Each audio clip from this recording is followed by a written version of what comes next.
অবশেষে সমাপ্তি হতে চলেছে এবারের টি-20 2024 বিশ্বকাপ। আজ রাত 8টায় high voltage match South Africa বনাম ভারত। ভারত কি পারবে 2023 সালের কড়া স্মৃতি ভুলে নতুন ইতিহাস গড়তে? এদিকে দক্ষিণ আফ্রিকার সামনে রয়েছে প্রথম বিশ্বকাপ ছোঁয়ার হাতছানি। তবে তার আগে যে বিষয়টি আপনাকে জানতে হবে, আজকের মাঠে লড়াইয়ে দৌড় ছড়াবে যে 5 জন ক্রিকেটার, চলুন তাই নিয়ে বিস্তারিত জেনে নেওয়া যাক। টি-20 বিশ্বকাপের নবম আসরে দুই অপরাজয় দল উঠেছে শিরোপা নির্ধারণী ফাইনালে। আসরের সবচেয়ে আকর্ষণীয় ম্যাচটিতে আজ মুখোমুখি দুই পরাশক্তি ভারত এবং দক্ষিণ আফ্রিকা। দুই দলের অতীত লড়াইয়ে চোখ রাখলেই দেখা যায় ভারত প্রথাগতভাবে বরাবরই তাদের শক্তিশালী ব্যাটিং লাইন আপ ঢাল হয়ে দাঁড়ায়। অপরদিকে দক্ষিণ আফ্রিকার বড় শক্তির জায়গা তাদের পেস বোলিং। এবারের ফাইনালেও তেমনই দৌড়তে দেখা যেতে পারে। উত্তেজনা পারদ উঁচুতে তুলতে পারে 5 জুটির লড়াই।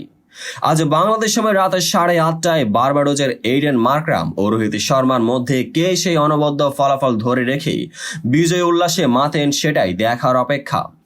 বিশ্বকাপের সেরা দল বাছাইয়ের ম্যাচে রোমাঞ্চ ছড়াতে পারেন বেশ কয়েকটি জুটি। এর বাইরেও অবশ্য সূর্যকুমার যাদব, এনরিক নরকিয়াদের মতো ক্রিকেটাররা ম্যাচে গুরুত্বপূর্ণ ভূমিকা পালন করতে পারেন। উভয় দলের উল্লেখযোগ্য তারকাদের মধ্যকার দ্বৈরথ এক নজরে চলুন দেখে নেওয়া যাক। বিরাট কোহলি বনাম কাগিসো রাবাদা। বর্তমান বিশ্ব ক্রিকেটে ভারত প্রোটিয়া দলের এই দুই ক্রিকেটার অন্যতম সেরা। নিজ নিজ বিভাগে দাপট দেখিয়ে আসছেন বিরাট কোহলি এবং কাগিসো রাবাদা। যদিও এই বিশ্বকাপে একেবারেই ফর্মে নেই বিরাট কোহলি। 7 ম্যাচে করেছেন মাত্র 75 রান, গড় মাত্র 10.71। সেই তুলনায় রাবাদা মোটামুটি ভালো ফর্মে আছেন। 8 ম্যাচে মাত্র 5.88 ইকোনমিতে নিয়েছেন 12টি উইকেট। পাওয়ার প্লে এবং ডেথ ওভারে বেশ ভালো বোলিং করছেন এই প্রোটিয়া গতি তারকা।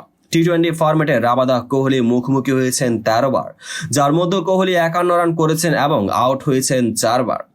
রোহিত শর্মা বনাম মার্কো জনসন। চলতি আসরে দারুণ ফর্মে আছেন ভারতীয় অধিনায়ক রোহিত শর্মা। তবে বাঁহাতি পেসারদের বিপক্ষে তার বরাবরই দুর্বলতা দেখা যায়। মোহাম্মদ আমির ও শাহিন শাহ আফ্রিদিদের বিপক্ষে তাকে বেশ সমস্যায় পড়তে দেখা গেছে। সেক্ষেত্রে ফাইনালে তার জন্য হুমকি হতে পারে উচ্চতায় বেশ লম্বা বাঁহাতি প্রোটিয়া পেসার মার্কো জনসন। এই টুর্নামেন্টে ভালো ফর্মে রয়েছেন জনসন। হয়তো উইকেট সংখ্যা দেখে সেটি আঁচ করা যাবে না। 8 ম্যাচে তিনি 6 উইকেট শিকার করেছেন। এর আগে 9 বার মুখোমুখি হয়েছেন জনসন রোহিত। মাত্র 1 বার আউট হয়েছেন রোহিত, করেছেন 113 রান। ঋষভ পন্ত বনাম কেশব মহারাজ। ভারতের বাঁহাতি উইকেট রক্ষক ব্যাটার ঋষভ পন্ত আগের মতোই আক্রমণাত্মক ব্যাটিং করেছেন চলতি বিশ্বকাপে। যদিও গ্রুপ পর্বের মতো সুপার 8-এর শেষ ম্যাচ ও নকআউটে তিনি জ্বলে উঠতে পারেনি, তবে পেস হোক বা স্পিন তিনি যে মারকুটে ম্যাচে ব্যাট করতে স্বাচ্ছন্দ্য বোধ করেন সেটি কারো অজানা নয়। বিশেষ করে বাঁহাতি স্পিনারদের বিপক্ষে স্টেপ আউট করে মারতে তিনি বেশ সিদ্ধহস্ত। চলতি বিশ্বকাপে পন্ত 7 ম্যাচে 129 স্ট্রাইক রেটে 171 রান করেছেন। অন্যদিকে মহারাজ নিয়েছেন 9 উইকেট। ফলে এই লড়াইও বেশ জমজমাট হতে চলেছে। অক্ষর প্যাটেল কিংবা কুলদীপ যাদব বনাম ক্লাসেন।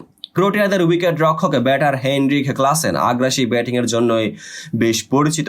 যদিও এবার সেভাবে নামের প্রতি সুবিচার করতে পারছেন না, তবে ফাইনালের মতো বড় মঞ্চে তার দিকে তাকিয়ে এইডেন মার্করামের প্রোটিয়া শিবির। স্পিনারদের বিপক্ষে ক্লাসেন আক্রমণাত্মক ব্যাট করতে সিদ্ধহস্ত। অন্যদিকে চলতি বিশ্বকাপে বেশ ভালো ফর্মে রয়েছেন কুলদীপ যাদব এবং অক্ষর প্যাটেল। এখন পর্যন্ত 8টি ম্যাচ খেলে ক্লাসেন 112 স্ট্রাইক রেটে করেছেন 138 রান। কুলদীপ অক্ষররাও বেশ মিতব্যয়ী বোলিং করেছেন, পাশাপাশি ব্রেক থ্রু এনে দিয়েছেন দলের প্রয়োজনে। ফলে ক্লাসেনের সঙ্গে প্যাটেল কিংবা কুলদীপের দ্বৈরথ বেশ উত্তেজনাকর হতে পারে। জসপ্রীত বুমরাহ বনাম কুইন্টন ডি কক। ভারত তো বটেই, বিশ্ব ক্রিকেটের ইতিহাসে অন্যতম সেরা পেসার জসপ্রীত বুমরাহ। যে কোনো উইকেটে তিনি প্রতিপক্ষ ব্যাটারদের মাঝে ত্রাস ছড়িয়ে দিতে পারেন, ফলে তাকে খেলাটা মোটেও সহজ ব্যাপার নয়।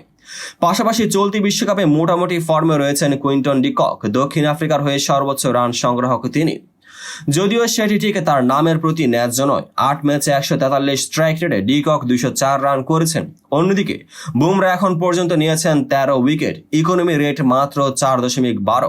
ফলে ম্যাচে রোমাঞ্চ বাড়াতে গুরুত্বপূর্ণ একটি লড়াই হতে যাচ্ছে বুমরাহ ডিককের মাঝে। তো বন্ধুরা, ভিডিওটি যারা সম্পূর্ণ দেখেছেন সবাইকে অসংখ্য ধন্যবাদ। ভিডিও শেষে কমেন্ট সেকশনে আপনার মতামত জানাতে ভুলবেন না, আর চ্যানেলটিকে সাবস্ক্রাইব এবং পেজটিকে ফলো করে পাশে থাকবেন যাতে পরবর্তী ভিডিওর সকল নোটিফিকেশন সরাসরি পেয়ে যান। দেখা হবে পরবর্তী ভিডিওতে।